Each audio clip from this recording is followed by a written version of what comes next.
I'm Connie Beard. I'm the director of the Illinois Department of Revenue. And we're all here for a reason we're not happy about.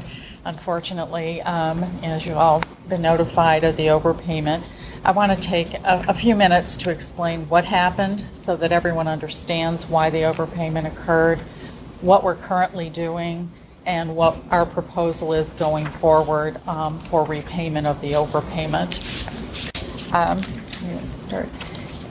I'm going to give just a little bit of an update on what personal property tax is and how it operates, because I think it's important to understand what's been happening. So bear with me if you know all about it, and for those that don't, I'll try and keep it just pretty basic. The personal property tax came about in 1970 when we replaced local property taxes on personal property, cars and furniture and machinery and different things. The Constitution provided for an alternate income tax at that time in lieu of that personal property tax. And so it's been applied in addition to the Illinois income tax since then. And the only ones that corporations pay it, but they are not involved in this issue whatsoever. Their funds were properly allocated. What we're talking about today are pass-through entities like partnerships, S corporations, and trusts, I believe, which pay at the entity level. They pay, unlike income tax, partnerships, entities don't pay tax, the partners pay. In Illinois, pass-through entities like that pay personal property replacement tax. PPRT is easier. And so we're going to be talking about what happened to cause the overpayment on that return. Okay. When we get these personal property replacement tax funds in on the income tax returns or during the filing season, they go right into a specific fund that's held just for that purpose. They're not mingled with general revenue fund monies at all. They're specific and held for local distribution. Okay. And again, partnerships and trusts pay the replacement tax. And there was a law change in 2008 that kind of started the issue. The replacement tax on S corporations, partnerships, and trusts,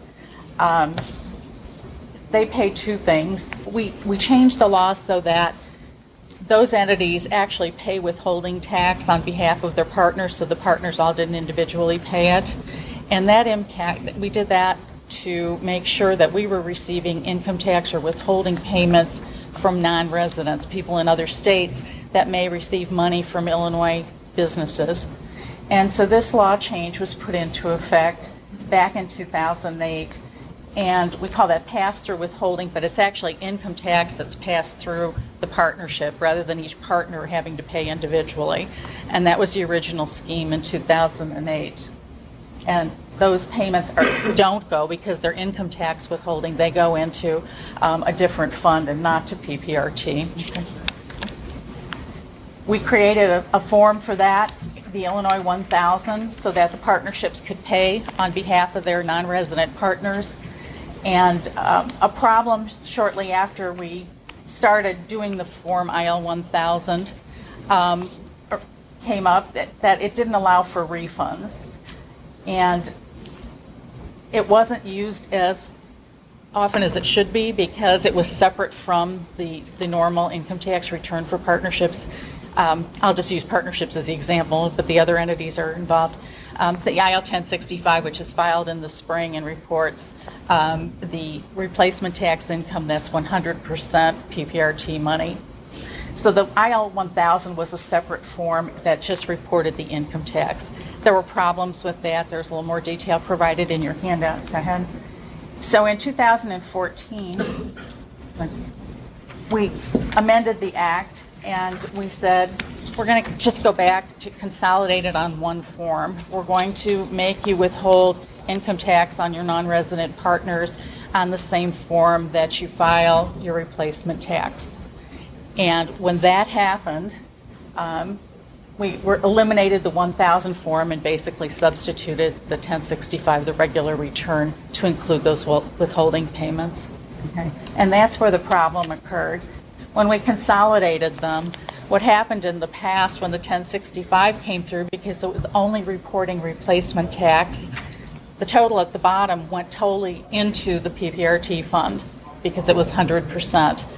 When we added the income tax withholding to that form, the system did not make the change in the distribution. It just took the total at the bottom of that form and put it all in the personal property tax replacement fund, when a portion of it was income tax withholding that should have gone to the state fund. And that occurred in April. I think the first estimated payment was April of 2014. And so all of the money from that, including the state's income tax portion, was deposited into the PPRT fund. And that's where the error occurred. It was a failure on the Department of Revenue's part. It was not programmed to accommodate the changed form, and the testing failed. And for that, I apologize. But that is how the overpayment occurred.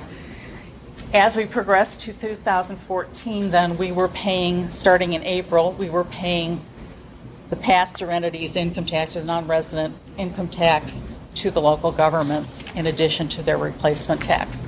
And that's where the $168 million has occurred since April of 2014. Okay. I should say it's about 6% of the increase in the distribution you've received since then. So here's kind of the history of a little bit of it. The timing is on these.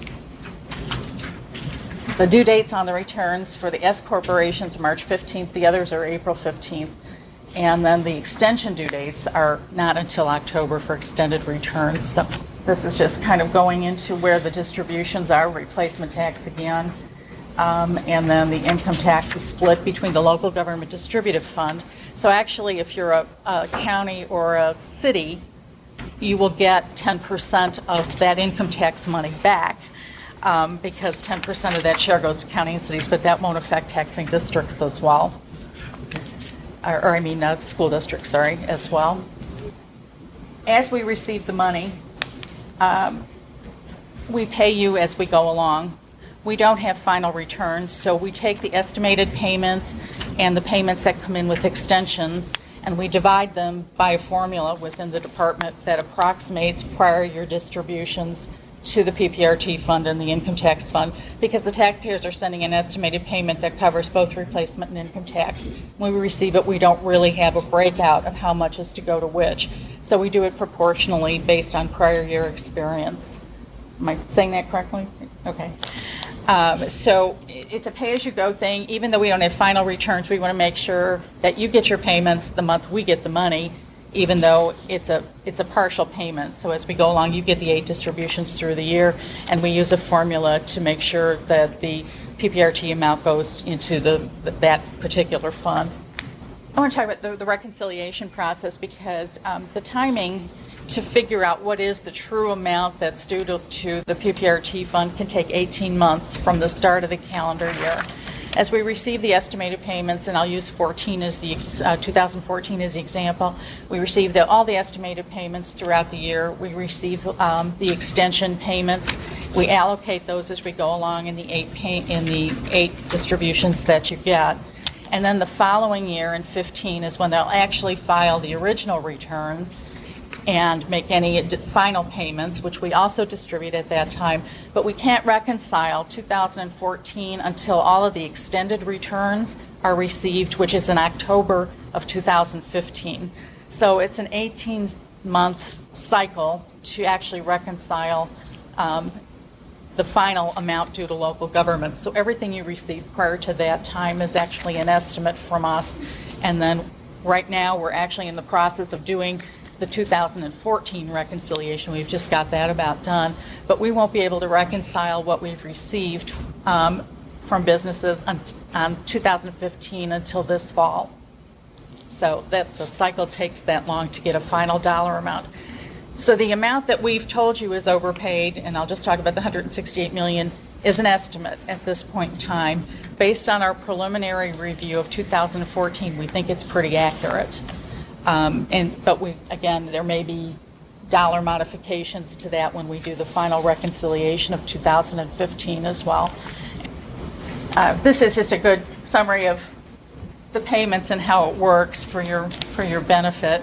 On the top, those are the dates payments are received in a typical tax year. The distributions to local governments are in, they're in the yellow. Yeah, the local distributions paid are in the yellow throughout the year. And then the return information is reflected at the later date. The reconciliation comes in the fall of the following year. So it's just a summary of what I just went over. Okay. So where are we now? And that's kind of what I want to talk about. We've done a couple things since we discovered the error, which was only 3 weeks ago. We recognized a problem that corporate or the business tax receipts weren't quite coming in where they should. Replacement tax looked higher than it should, and they're on the same base. There was something wrong. Staff looked into it and found the error, which began back in 2014. So since that time, we've been, the payment that you should have received or that you received late this month was due typically on the 4th of the month, and we didn't want to send that out until we felt that the payment was more accurate. We didn't want to add to any overpayment situation that we were recognizing. So the payment that you just received this month was delayed about a week and a half, maybe 2 weeks, I think, actually. But it is what we believe is the accurate payment at this time. It does not include any deduction for the overpayment. We have talked to, we put together a recommendation for the governor's office, which he's comfortable with, and that's what I want to talk about today. We notified the Auditor General because we felt it was a breach. We felt that people would be questioning it. Procedures were not followed. The Auditor General happened to be starting our annual or our semi-annual finance and compliance audit later that day and recommended we fully disclose all of the details with regard to the overpayment, which we did that day.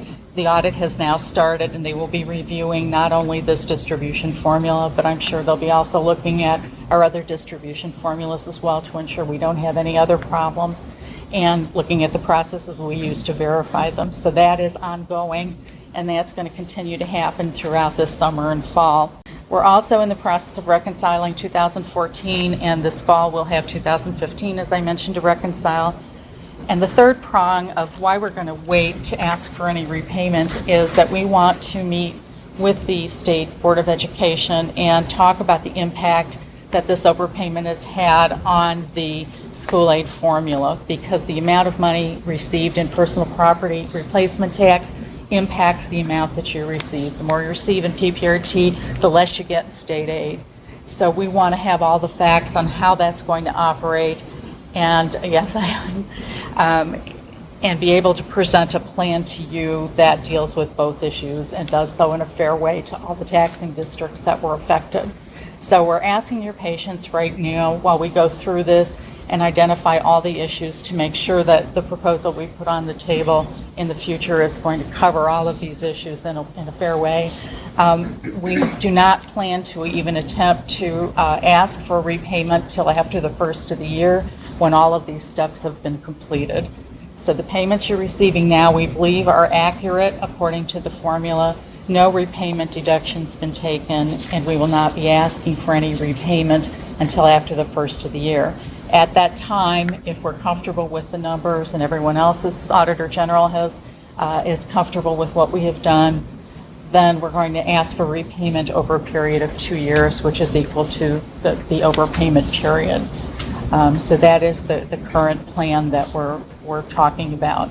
We'll be working on a better communication system. Given the time frame in 6,500 taxing districts, it was a little difficult this time, so I do apologize if you read it in the press first, and we hope to remedy that going forward. Thank you all.